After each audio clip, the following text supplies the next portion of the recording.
Yo, what is up, boys? My name is Damien, also known as QB. How's everyone going today? And I'd like to apologize. I'm doing a hard 51. Meant to upload every day and stream every day, but unfortunately I missed both of those yesterday. Therefore, we're staying on the exact same day. I'm not skipping any days out here. My last video was day 29, so this is also going to be day 29. We're going to move on from here. I'm so sorry for not uploading yesterday. But without further ado, let's jump straight into today's video. If you were going to show me this picture last week, I would have said you're smoking son. Really funny. Because there's no way in hell that all those players could be on those teams. Well, let's debrief every single trade that went down in the entirety of the 2024-25 NBA regular season. There'll be no more trades for the rest of the season. There'll be some pickups, some free agent signings, but that's about it. No more trades for the rest of the season until the off season. Yes, after the NBA finals. So without further ado, if you guys like my videos, like basketball, subscribe, like the video, and go tune into all my other socials down in the description below. The first ever trade to start off this 2024-25 regular season, the Pacers were going to trade for Thomas Bryant, and the Heat were going to receive a 2031 pick swap, which is going to be a trash second round pick. So I guess I just really wanted to get that man off the team. I mean, Thomas Bryant's always been a solid player, but he hasn't just really had a fair go. Every time he has had a fair go, he's actually put on some decent numbers, but he's just always been slept on. So let's see what he can make out with being with the Indiana Pacers for the rest of the season so far. And later on that day, the Golden State Warriors are going to trade for Dennis Schroeder. They're going to trade away D'Anthony Melton and 3 second round picks to go get Schroeder. It didn't end up being a good move. They pretty much just lost three first round picks, and then they end up including Dennis Schroeder in a later trade, which I'll explain when we get into that part of the video. But it didn't end up really working well for both teams. I mean, it works out awesome for the Brooklyn Nets because they just keep stacking on picks and picks and picks. We went dry for a few weeks, but December 29th, the Los Angeles Lakers were going to trade away D'Angelo Russell and Maxwell Lewis and 3 future second round picks. In return, they're going to receive Shake Milton and Dorian Finney-Smith, who's actually been such a great fit with the Lakers so far. He's the second best three-point shooter in the entire league ever since he became a Laker. So it's been a great fit, and it's also been a great fit for the Brooklyn Nets. D'Angelo Russell can just play basketball freely once again. It was just really unfortunate to see Lakers' second-year player Maxwell Lewis, who went over that trade, actually broke his leg in his first ever game with his new team. So it's just, you hate to see that. We're all wishing Maxwell a nice speedy recovery. The Suns were going to get busy on January 15th. They were going to trade away Josh Okogie and a couple second-round picks for Nick Richards. And they also got 1 second-round pick in return as well. Nick Richards looking like a great fit.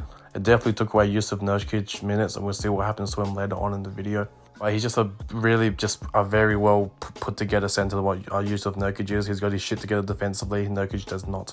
So he ended up catching DNPs after this, and I'll explain later what happened to Jusuf Nurkic. But it's been a great fit so far for the Phoenix Suns, I guess. The Phoenix Suns are going to trade away a 2031 first round pick for exchange for 4 second round picks from Utah Jazz. That was just something random. I guess it was just Suns trying to, find out some picks for some trades that you may or may not see in a couple of minutes. We get to February 1st, and this is where shit starts to heat up.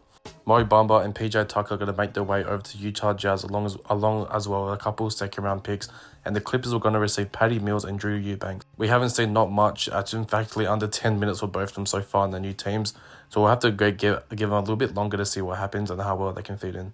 PJ Tucker ends up getting moved in a future deal, and they end up waiving Mo Bamba.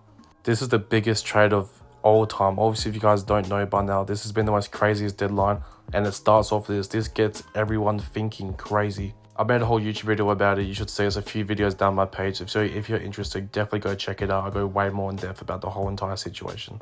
The Los Angeles Lakers were going to trade away our future first round pick Anthony Davis and Max Christie for Luka Doncic, Markieff Morris, and Maxi Kleber. It's just an unreal trade. We haven't seen anything really kicking for both teams because it was just literally just a week ago. I said literally 3 times. What the fuck?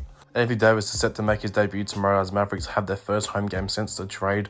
And all boys, a lot of speculations around that. Nico Harrison is not going to be sitting in his normal seat. He's going to be guarded by heavy armed security.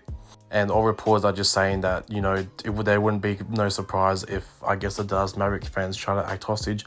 Just relax. But my quick opinion on this trade, I said in the video, Lakers do win this trade. They got their superstar now and for the future, many years to come. That's if they can extend them, but I'm pretty sure they're not going to have an issue doing that. And the very next day, we have a crazy second round pick that's going to see De'Aaron Fox go to San Antonio Spurs, and Zach LaVine's going to end up in the Sacramento Kings. The Spurs, out of all this, were going to receive De'Aaron Fox and Jordan McLaughlin from the Kings.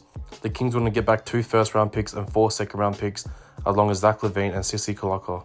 The Bulls are going to receive Kevin Huerter, Zach Collins, and Trey Jones, which is Tyus Jones' younger brother.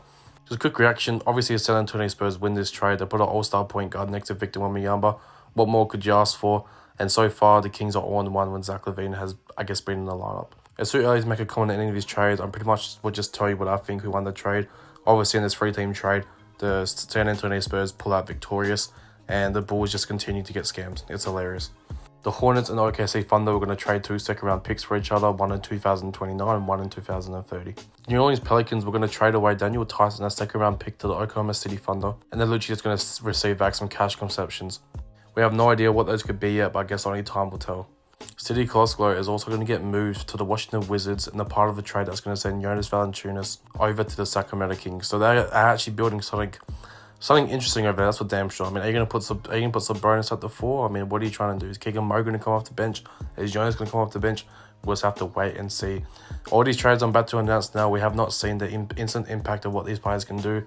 80% of them haven't even played a game for their new team yet. The Celtics are going to trade away Jaden Springer and a couple of second-round picks to the Houston Rockets. And the Celtics are going to get a lame 2031 unprotected second-round pick. I mean, that trade is whatever. Jerry Springer hasn't really seen any NBA minutes whatsoever. I just could imagine that the Rockets could be a good development program for him, possibly putting him through straight to the G League. The Washington Wizards are actually getting quite busy. They're going to trade away Reggie Jackson and a second-round pick, while the 76ers are going to trade that away for Jared Butler and 3 unprotected second-round picks. The Hawks are going to trade away Cody Zeller and a future second-round pick, and pretty much just end up getting some draft rights. We don't know the details about that. I try to look into every single one of these.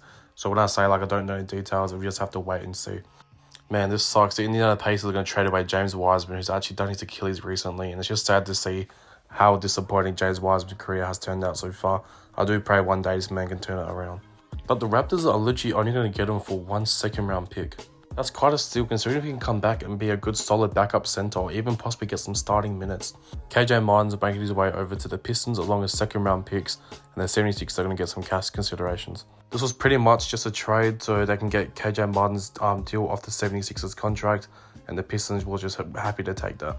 Yusuf Nurkic and the future 2026 first-round pick are on their way to Charlotte for Cody Martin and 2 future second-round picks. And the Pistons are going to acquire Dennis Schroeder. He's coming over from Utah Jazz, and if you guys are wondering how he ended up in Utah Jazz, just keep watching, you'll find out soon enough.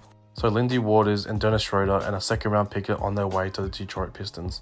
And the Jazz are going to get KJ Martin and all those picks that the Philadelphia 76ers sent to them. But the Pistons did really make a good move there by picking up KJ Martin. They end up turning it into Dennis Schroeder for pretty much nothing, so that's just beautiful.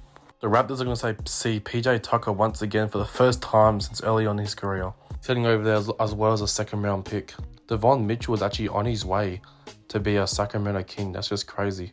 Or should I say a Miami Heat? I completely stuffed that one up, boys. The Milwaukee Bucks got busy as well. They're going to trade away Kevin Porter Jr. Well, the Clippers are going to trade away Kevin Porter Jr. And then they're going to trade away their young superstar. That's a way too far-fetched. I'm sorry, Bochamp's not even close to a star. So KJ Porter for Mojan Bochamp. Let me know what you guys think about that one. The Hawks are going to trade away Bogdan Bogdanovic. This came as a massive surprise considering how well he's been playing for them and how well of a good shooter he actually is. But they're going to get Terrence Mann and Bones Highland and 4 future second-round picks. It took a while for this trade's full details to drop, but the Milwaukee Bucks are going to acquire Kyle Kuzma, who actually shot 30% in his game while his debut today. The Bucks are going to get Joker Sims, Kyle Kuzma, and 2 future second-round picks, one being as soon as next year. The Wizards are going to receive Chris Middleton, AJ Johnson, and a future second-round pick. The Knicks are going to receive DeLong Wright and some cash considerations. And the Spurs are going to receive Patrick Bowen Jr. and some cash considerations as well. It's just a massive move. We have to see what happens because I feel like Kyle Kuzma and Chris Middleton can pretty much do the same thing, but I guess Middleton is just a better defender. We'll have to see how this one plays out. I guess they really do believe that they're just going all in on offense and not really giving a shit about defense, not really improving that side of the ball other than Giannis. The Lakers just keep getting busy this free agency, or should I say trade deadline. They're going to trade away Dalton Connect, a future first-round pick, a future second-round pick, and Cam Reddish for 23-year-old center Mark Williams. This could be a dividend move for Los Angeles Lakers. It's either at a very steep price to pay, so it's a big risk considering he hasn't been very healthy whatsoever. He's been in the league for 3 seasons now. He's only played a total of 128 games. He has the longest wingspan. Yes, the longest wingspan in the league. His wingspan is longer than Wemby. Pause. We'll have to see. I love what the Charlotte Hornets are doing. They're rebuilding in the middle of a rebuild, but this is a nice swap for what they got. John Ray Hunter is on his way to the Cleveland Cavaliers, and the Cavs are going to trade away Georgian Yang, Karis LeVert, and 3 second-round picks. Looking for another great 3-and-D wing, the Cleveland Cavaliers, and they definitely got that in John Ray Hunter, so we can't wait to see how that fit looks.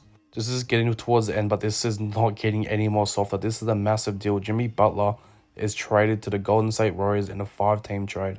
The Golden State Warriors are going to receive Jimmy Butler and cash considerations and 2 second-round picks. The Heat are going to receive Davion Mitchell, Andrew Wiggins, Kyle Anderson, and 2 first-round picks. The Utah Jazz are going to receive Josh Richardson, KJ Martin Jr., and 3 second-round picks. This Jazz team is just receiving all the picks, man. They're set up for their future, but what are they actually going to do with it? As I went on earlier, Lindy Waters and Dennis Schroeder on their way to the Pistons, and PJ Tucker's on his way to the Raptors. So that's the full details of that trade. Golden State Warriors fans, let me know how you feel about this one. You guys have a lot of problems, I mean a lot of problems on the offensive end, and does Jimmy Butler come in and solve all of that, even though he's one of the worst 3-point shooters in the entire league? I'll leave it up to you to decide, but ultimately, I feel like the Miami Heat wins this trade. They get some good young pieces back, and who knows, they might be going for a full rebuild mode, even trading away Tyler Hero and Bam Adebayo in the offseason. We'll just have to wait and see how that one pans out. It keeps getting crazier and crazier. Brandon Ingram is on his way to the Toronto Raptors for Bruce Brown, Kelly Olynyk, and 2 second-round picks. That just blows my mind that Brandon Ingram was literally worth my lunch money, so I can't wait to see he's healthy and back out playing on the court. But other than that, this trade's pretty whatever. I guess the Raptors are trying to build something crazy because now they got a pretty decent starting lineup. The Washington Wizards are going to acquire Marcus Smart from the Memphis Grizzlies. They're going to receive him, Colby Jones, Alex Lynn, and a first-round pick. The Grizzlies are going to receive 2 second-round picks, Marvin Bagley, and Johnny Davis. And the Kings are going to receive Jack LaVere. Or should I say Jake LaVere? I can't really know how to pronounce his name, but he's a great shooter. He can be a massive good replacement for Kevin Huerter. And that, ladies and gentlemen, was every single deal that went down this entire NBA season. If you guys liked that video, make sure to leave a like and subscribe on today's video. It means the world. This hard 50 has just keep blowing my mind. My views are getting more consistent. I'm gaining more subscribers than ever. I just want to say a big thank you to everyone, and I hope everyone enjoys this lengthy video today. This has been your boy qybii, and I'll see y'all tomorrow. Peace.